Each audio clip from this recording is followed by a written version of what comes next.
నమస్కారం, welcome to Sasha TV news. ముందుగా headlines. ముగిసిన Neravati badminton academy summer camp.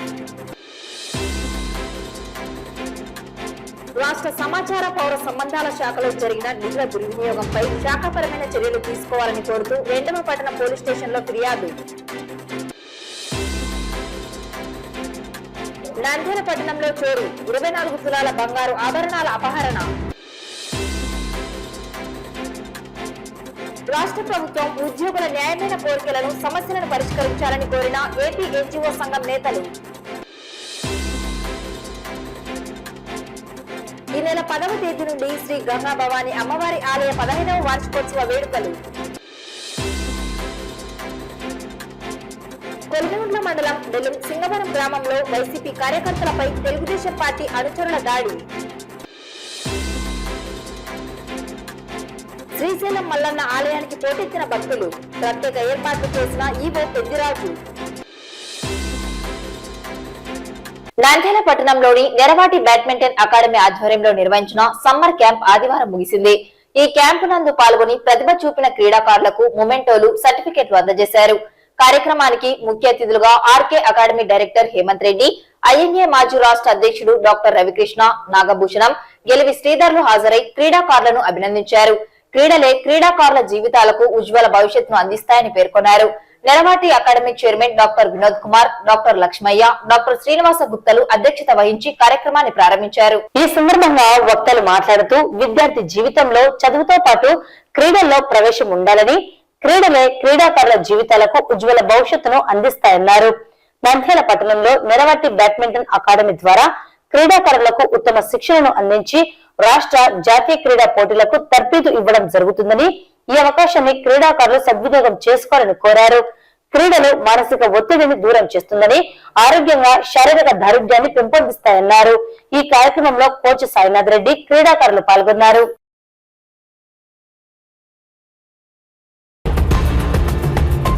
రాష్ట్ర సమాచార పౌర సంబంధాల శాఖలో కమిషనర్ గా విధులు నిర్వహిస్తున్న విజయ్ కుమార్ రెడ్డి 70 కోట్ల రూపాయలు అవినీతికి పాల్పడినట్లు ఆరోపిస్తూ సంబంధిత అధికారిపై శాఖాపరమైన చర్యలు తీసుకోవాలని, విచారణ చేపట్టాలని కోరుతూ ఆదివారం జర్నలిస్టు నాయకులు చలంబాబు, మధుబాబు రెండవ పట్టణ పోలీస్ స్టేషన్ లో సిఐ రాజారెడ్డికి లిఖిత పూర్వకంగా ఫిర్యాదు చేశారు. ఈ సందర్భంగా జర్నలిస్టు నాయకులు చలంబాబు, మధుబాబు మాట్లాడుతూ రాష్ట్ర సమాచార శాఖలో కమిషనర్ గా అధికార బాధ్యతలను చేపట్టిన విజయ్ కుమార్ రెడ్డి గడిచిన 5 సంవత్సరాలలో రాష్ట్ర ప్రభుత్వ ధనాన్ని అప్పనంగా ఖర్చు చేసి 70 కోట్ల రూపాయల అవినీతికి పాల్పడినట్లు ఆరోపించారు. సోషల్ మీడియాలో ఉన్న వారికి వేలాదిగా జీతాలు ఇవ్వడమే కాకుండా సమాచార శాఖలో అవుట్ సోర్సింగ్ ఉద్యోగుల వద్ద ఒక్కొక్కరి వద్ద 5 లక్షలు వసూలు చేశారని అన్నారు. ప్రభుత్వ ప్రకటనల విషయంలో వ్యత్యాసం చూపారని తెలిపారు. టీడీపీ అధికారంలోకి వస్తుందని తెలిసిన వెంటనే సెలవులను రద్దు చేసుకుని సెంట్రల్ సర్వీసులకు వెళ్లేందుకు ప్రయత్నం చేశారని తెలిపారు. ఇటు అవినీతికి పాల్పడిన అధికారిపై శాఖపరమైన చర్యలు తీసుకోవాలని, విచారణ చేపట్టాలని డిమాండ్ చేశారు.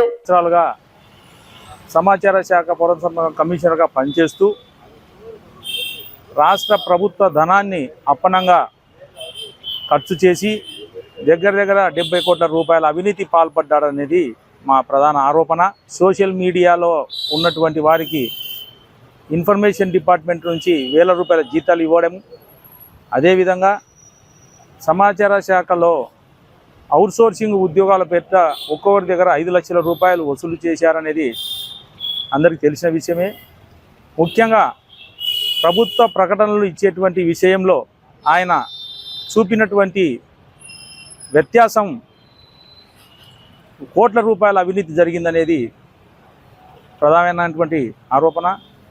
ఆయన తెలుగుదేశం ప్రభుత్వం అధికారంలోకి వస్తుందని తెలిసిన వెంటనే సెలవులను రద్దు చేసుకొని సెంట్రల్ సర్వీసెస్కు పోయేదానికి ప్రయత్నం చేయడం జరిగింది. రాష్ట్ర ప్రభుత్వ ఉన్నతాధికారులు ఆయన ట్రాన్స్ఫర్ కాకుండా నిలుపుదల చేసి శాఖాపరమైన చర్యలు చేపట్టాలని భావించారు. ఈ క్రమంలో నంద్యాలలో పనిచేసేటువంటి మేము ఆయనపై శాఖపరమైన చర్యలు తీసుకొని విచారణ జరిపి ప్రభుత్వం నుండి అప్పనంగా బయటికి పోయినటువంటి మొత్తాన్ని రాబట్టాలని, విదేశాలకు పారిపోకుండా పాస్పోర్ట్స్ సీజ్ చేయాలని మేము నంద్యాల 2వ పట్టణ సీఏ గారికి ఫిర్యాదు ఇవ్వడం జరిగింది. సమాచార శాఖలో జరిగిన నిధుల దుర్వినియోగంపై రాష్ట్ర ప్రభుత్వం విచారణ జరిపి బాధ్యులపై చర్యలు తీసుకోవాలని నంద్యాల జర్నలిస్ట్గా కోరుతున్నాను. నిధుల దుర్వినియోగంపై చాలా ఆరోపణలు ఉన్నాయి. వివిధ విభాగాల నుంచి కూడా ఆరోపణలు బలంగా ఉన్నాయి. కాబట్టి కొత్త ప్రభుత్వము శాఖపరమైన విచారణ జరిపి వాస్తవాలను వెలుగుదీసి ప్రజలకు తెలియజేయాల్సిన అవసరం ఎంతైనా ఉంది.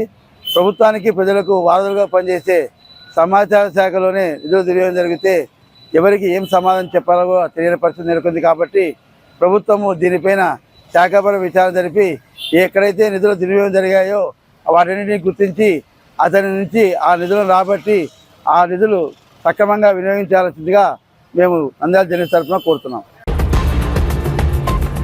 నంద్యాల 2వ పట్టణ పరిధిలోని సరస్వతి నగర్ లో నివాసం ఉంటున్న రిటైర్డ్ ప్రిన్సిపల్ చాగం రామిరెడ్డి ఇంటిలో చోరీ జరిగింది.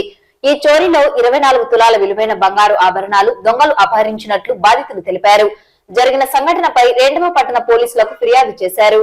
ఈ సందర్భంగా చాగం రామిరెడ్డి కుమారుడు చంద్రమోహన్ మాట్లాడుతూ శనివారం తెల్లవారుజామున ఇంటిలోకి ప్రవేశించిన దొంగలు షెల్ఫ్ లో దాచి ఉంచిన 24 తులాల బంగారు ఆభరణాలను చోరీ చేయడం జరిగిందన్నారు. అలాగే ఇంటికి సమీపంలోని మరో ఇంటిలో ఎవరూ లేని సందర్భంగా ఇంటి తలుపుల గడియలు తొలగించి లాకర్లను పగులగొట్టి వస్తువులను చెల్లాచెదురు చేశారని, అయితే ఆ ఇంటిలో ఎటువంటి విలువైన వస్తువులు చోరీ జరగలేదని తెలిపారు. చోరీ విషయంపై 2వ పట్టణ పోలీసులకు ఫిర్యాదు చేశామని పేర్కొన్నారు. ఒకటి ఇంపోర్టెడ్ ఇది ఇక్కడ మా లాక్ ఉంది.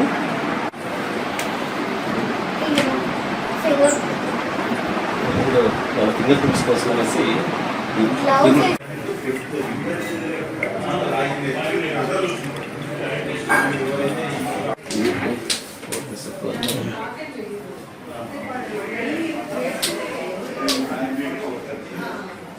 డాడీ ఇక్కడ నుంచి చేశారనుకుంటాను.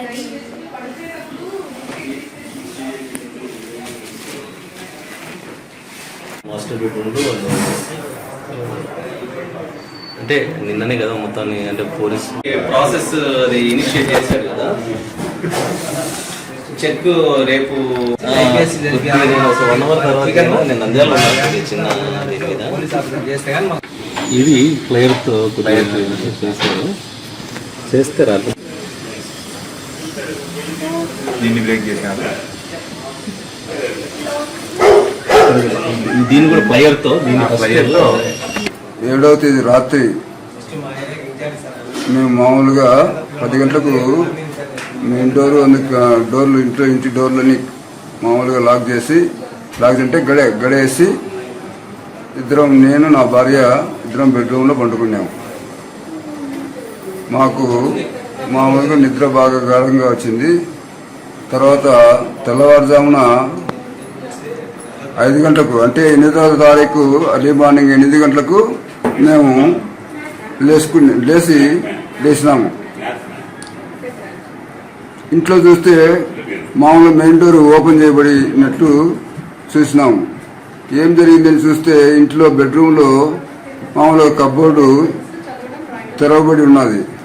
అందులో మేము మామూలుగా నైట్ టైం మామూలుగా పండుకునేటప్పుడు మా భార్య తన సొత్తులు అంటే బంగారు నగలు మామూలుగా ఒక బాక్స్లో పెట్టి మామూలుగా పండుకోవడం జరుగుతుంది. పండుకునేటప్పుడు అంటే మామూలుగా వార్డ్రోబ్ అంటే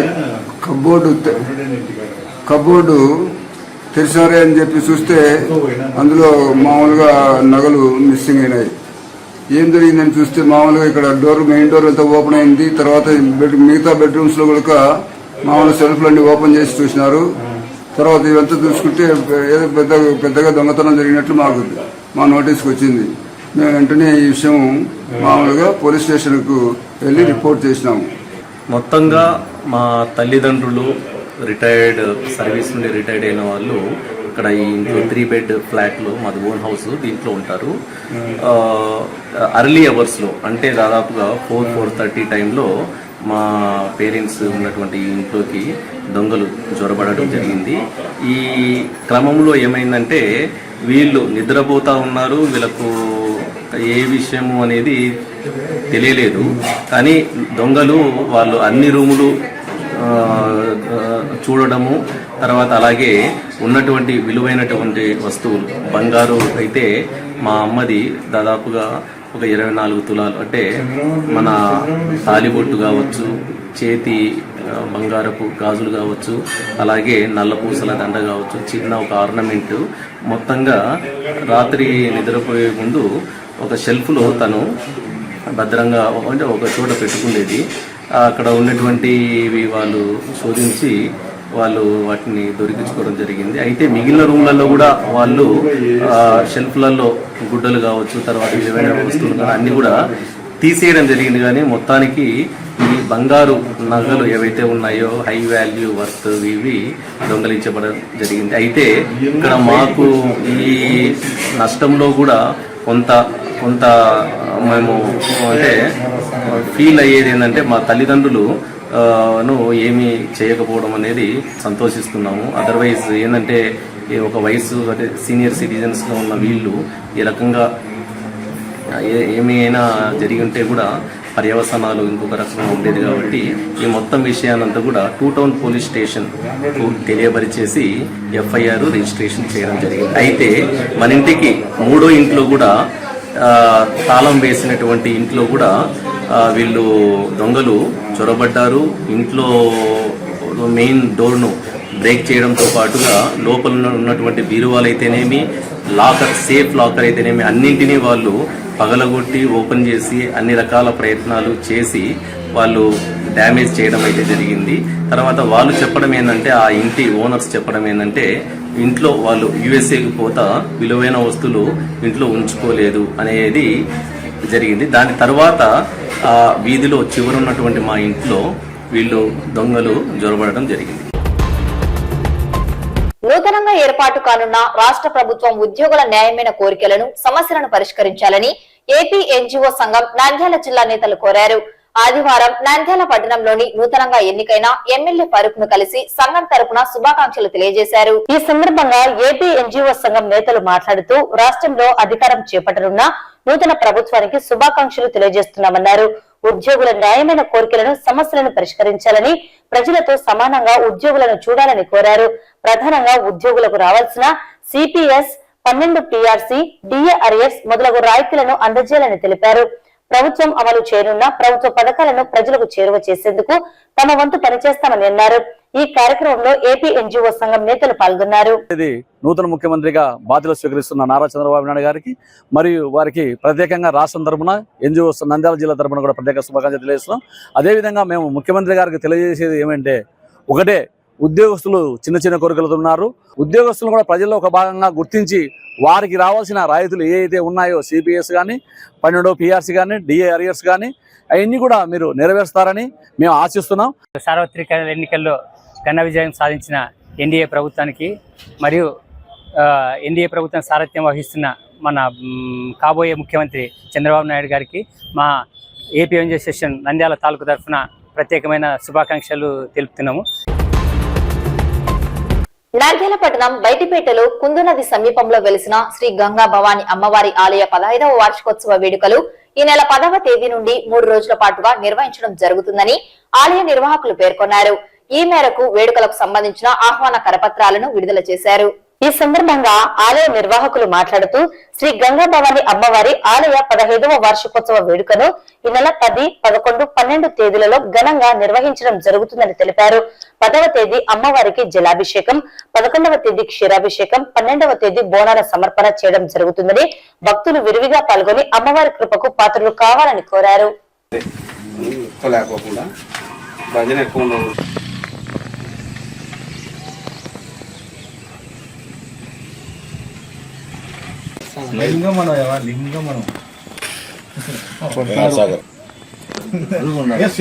కొట్టాడుకొచ్చేట్టు పెట్టాను కూతురు.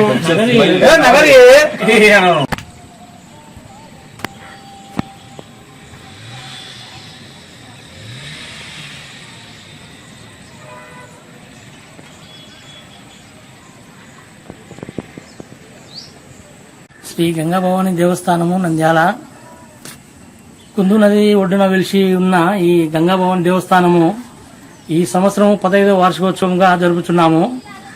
నంద్యాల పట్టణ ప్రజలు, ఇతర గ్రామాల వారు అందరూ కలిసి ఈ 3 రోజులు అమ్మవారికి రేపు జలాభిషేకము, ఎల్లుండి మంగళవారము పాలాభిషేకం జరుగును. బుధవారం రోజు బోనాల పండుగ మహోత్సవం జరుగును. కనుక మొత్తము నంద్యాల పట్టణ ప్రజలే కాకుండా కూడా అందరూ కలిసి అమ్మవారికి ఈ జలాభిషేకము, పాలాభిషేకము, బోనాల పండుగ మహోత్సవం జరిపించి అమ్మవారి కృపకు పాత్రులు కాగలరని అందరినీ కోరుతూ సెలవు తీసుకుంటున్నాను. కొలిమిగుంట్ల మండలం బెలుం సింగవరం గ్రామంలో వైఎస్ఆర్ కాంగ్రెస్ పార్టీకి చెందిన కార్యకర్త హరి, అతని భార్య తిరుపతమ్మలపై తెలుగుదేశం పార్టీ అనుచరులు కర్రలతో దాడి చేసి తీవ్రంగా గాయపరిచారు. ఈ దాడిలో గాయపడిన ఇరువురిని బనగానపల్లె ప్రభుత్వ ఆసుపత్రికి చికిత్స కొరకు తరలించారు. సంఘటన విషయాన్ని తెలుసుకున్న బనగానపల్లె మాజీ ఎమ్మెల్యే కాడసాని రామిరెడ్డి ప్రభుత్వ ఆసుపత్రిలో గాయపడిన వైఎస్ఆర్ పార్టీ కార్యకర్తలను పరామర్శించారు. బాధితుల పరిస్థితి విషమంగా ఉండడంతో కర్నూలు జిల్లా ప్రభుత్వ సర్వజన హాస్పిటల్ కు తరలించారు. ఈ సందర్భంగా బనగానపల్లె మాజీ శాసనసభ్యులు కాడసాని రామిరెడ్డి మాట్లాడుతూ రాష్ట్రంలో జరిగిన సార్వత్రిక ఎన్నికల్లో తెలుగుదేశం పార్టీ అధికారంలోకి రావడం జరిగిందని, ఇంకా ముఖ్యమంత్రిగా ప్రమాణ స్వీకారం చేయకముందే రాష్ట్ర వ్యాప్తంగా వైఎస్ఆర్సీపీ పార్టీ సానుభూతి పరులు, కార్యకర్తలు, నాయకులపై టీడీపీ శ్రేణులు పైచాచికంగా దాడులు చేయడం జరుగుతుందని అన్నారు. బనగానపల్లి నియోజకవర్గంకు సంబంధించి కౌంటింగ్ రోజు నుంచి వరుసగా ఏదో ఒక గ్రామంలో తెలుగుదేశం పార్టీ అనుచరులు వైఎస్ఆర్ పార్టీ కార్యకర్తలపై దాడులకు పాల్పడుతున్నారని, ఇలాంటి సంఘటనలను తీవ్రంగా ఖండిస్తున్నారని, తమ కార్యకర్తలపై దాడులు జరిగితే తాము కూడా వెనుకడుగు వేసే ప్రసక్తే లేదని, వైసీపీ కార్యకర్తలకు అన్ని విధాలా అండగా ఉంటానని చెప్పారు. జిల్లా పోలీసు యంత్రాంగం కూడా అప్రమత్తం కావాల్సిన అవసరం ఎంతైనా ఉందని, రాష్ట్రంలో శాంతి భద్రతలు కాపాడాల్సిన బాధ్యత పోలీసు వ్యవస్థ మీద ఉందని అన్నారు. బనగానపల్లె నియోజకవర్గంలో దాడులు జరుగుతున్నా కూడా కేసులు నమోదు చేయకపోవడం పోలీసు వ్యవస్థ పనితీరుకు అద్దం పడుతుందని చెప్పారు. కార్యకర్తలు దాడి చేయడంతో చాలా సీరియస్ గా ఉంది, చాలా బాధాకరమైన విషయం. కేవలం వైసీపీ పార్టీకి మొన్న జరిగినటువంటి ఎన్నికల్లో ఒక కార్యకర్తగా సపోర్ట్ చేసినామనే ఉద్దేశంతో ఈరోజు ఇంటి మీద పడి విశేషణాయ రహితంగా వాళ్ళ మీద దాడి చేయడంతో ఈరోజు ఇద్దరు కూడా కొమ్మాలేకి పోవడం జరిగింది. మరి ఈరోజు తెలుగుదేశం పార్టీ మరి ఈ రాష్ట్రంలో మెజార్టీ స్థానాలు గెలుస్తున్నారు. మరి అయినప్పటికీ కూడా వాళ్ళకు కనీసం ఈరోజు ఈ యొక్క పేదవాళ్ళు ఒక పూట తింటే ఒక పూట పస్తుండే వాళ్ళు వాళ్ళ మీద వాళ్ళ ప్రతాపం ఎందుకు చూపిస్తూ ఉన్నారు.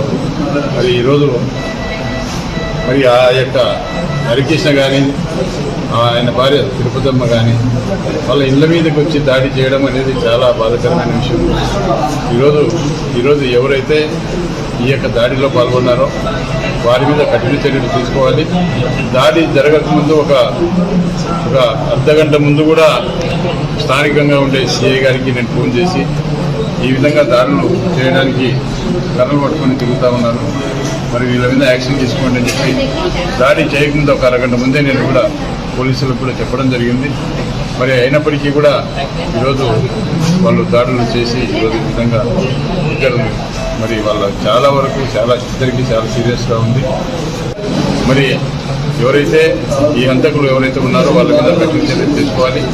అదేవిధంగా ఈరోజు తెలుగుదేశం పార్టీ నాయకులు చంద్రబాబు నాయుడు గారు మరి వాళ్ళ పార్టీ అధికారంలోకి వచ్చింది, మరి వారి ఎమ్మెల్యేలు కానీ అదేవిధంగా వాళ్ళ నాయకులు కానీ కనీసం అదుపులో పెట్టుకోకుండా విచ్చలవిడిగా ఈరోజు దాడులు చేయండి, మాకు ప్రభుత్వం అండగా ఉంది అనే ఉద్దేశంతో ఈరోజు దాడులు చేస్తూ ఉన్నారు. కాబట్టి ఇప్పటికైనా కూడా ఈ దాడులు ఆపి మరి ఈరోజు అమాయకులను మరి ఇళ్ల మీదకి వచ్చి దాడులు చేసి ఈ విధంగా వాకిళ్లను పొగలగొట్టడం, మరి ఇళ్లలోకి దొరబడి కూడా ఈ విధంగా ఇష్టం వచ్చినట్టుగా ఇప్పటికే మరి బనగానపల్లె టౌన్లో కూడా సుబ్బూరు అనే కార్యకర్తలను కూడా తల పొగలగొట్టడం జరిగింది. అదేవిధంగా ఈరోజు హరికృష్ణ మరి చాలా గ్రామాల్లో కూడా ప్రతి గ్రామంలో కనీసం మేము పోలీస్ కంప్లైంట్ ఇస్తే కూడా కేసు కూడా రిజిస్టర్ చేయలేని పరిస్థితి. దాడి చేస్తే తిరిగి వీళ్ళ మీదనే 307 కేసు పోలీసులు మరి కేసు పెట్టడం జరుగుతాం. కాబట్టి ఈరోజు పోలీసులు ఇప్పటికైనా న్యాయం చేసి ఈరోజు ఎవరైతే ఈ యొక్క దాడిలో పాల్గొన్నారో వాళ్ళ మీద ఖచ్చితంగా ఈ యొక్క 307 కేసు చేసి ఖచ్చితంగా వాళ్ళ మీద కఠిన చర్యలు తీసుకోవాలి. వాళ్లకు ఇద్దరికి ఏదైనా కూడా ప్రాణాపాయం జరిగినా ఖచ్చితంగా ఆ యొక్క బాధ్యుల మీద మరి కఠిన చర్యలు తీసుకోవాలి. ముఖ్యంగా ఈ యొక్క చంద్రబాబు నాయుడు గారికి విజ్ఞప్తి చేస్తా ఉన్నా, వాళ్ళ కార్యకర్తలను అదుపులో పెట్టుకోండి.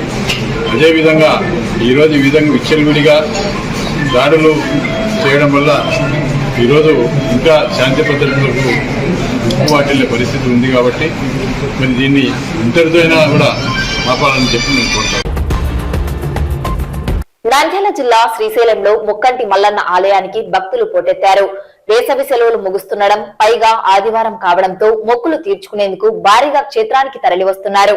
క్షేత్రం మొత్తం ఎటు చూసినా వాహనాలతో సందడి వాతావరణం నెలకొని భక్తుల రద్దీ భారీగా పెరిగింది. క్షేత్రమంతా భక్తజనంతో సందడిగా మారింది. తెల్లవారుజాము నుండే పాతాళ గంగలో భక్తులు పుణ్య స్నానాలు ఆచరించి శ్రీ బ్రహ్మరామ మల్లికార్జున స్వామి అమ్మవార్ల దర్శనార్థమై క్యూలైన్లలో బారులు తీరారు. శ్రీ స్వామి అమ్మవారి దర్శనానికి సుమారు 4 గంటల సమయం పడుతుంది. మరోపక్క భక్తులు శ్రీ స్వామి అమ్మవారికి రుద్రాభిషేకం, కుంకుమార్చన తదితర అభిషేకార్చనలు నిర్వహించి మొక్కులు తీర్చుకుంటున్నారు. అయితే భక్తుల రద్దీ దృష్ట్యా క్యూలైన్లలో భక్తులకు ఎటువంటి ఇబ్బందులు కలగకుండా శ్రీ స్వామి అమ్మవార్లను దర్శించుకునేలా ఆలయ ఈవో పెద్దిరాజు అధికారులు ప్రత్యేక ఏర్పాట్లు చేశారు. దర్శనార్థమై క్యూలైన్లు, కంపార్ట్మెంట్లలో ఉన్న భక్తులకు ఎప్పటికప్పుడు అల్పాహారం, పాలు, బిస్కెట్లు, మంచినీరు అందిస్తున్నామని దేవస్థానం ఈవో పెద్దిరాజు తెలిపారు.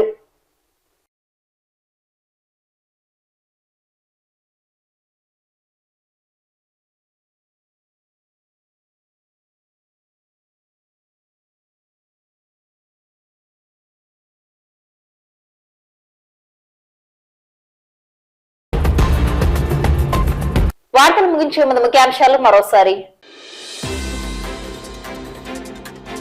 ముగిసిన Neravati badminton academy summer camp. రాష్ట్ర సమాచార పౌర సంబంధాల శాఖలో జరిగిన నిధుల దుర్వినియోగంపై శాఖపరమైన చర్యలు తీసుకోవాలని కోరుతూ 2వ పట్టణ పోలీస్ స్టేషన్లో ఫిర్యాదు. నంద్యాల పట్టణంలో చోరు, 24 తులాల బంగారు ఆభరణాల అపహరణ. రాష్ట్ర ప్రభుత్వం ఉద్యోగుల న్యాయమైన కోరికలను, సమస్యలను పరిష్కరించాలని కోరిన ఏపీ ఎన్జీఓ సంఘం నేతలు. ఈ నెల 10వ తేదీ నుండి శ్రీ గంగా భవాని అమ్మవారి ఆలయ 15వ వార్షికోత్సవ వేడుకలు. కొల్లిగుంట్ల మండలం బెల్లం సింగవరం గ్రామంలో వైసీపీ కార్యకర్తలపై తెలుగుదేశం పార్టీ అనుచరుల దాడి. శ్రీశైలం మల్లన్న ఆలయానికి పోటెత్తిన భక్తులు, ప్రత్యేక ఏర్పాట్లు చేసిన ఈవో పెద్దిరాజు.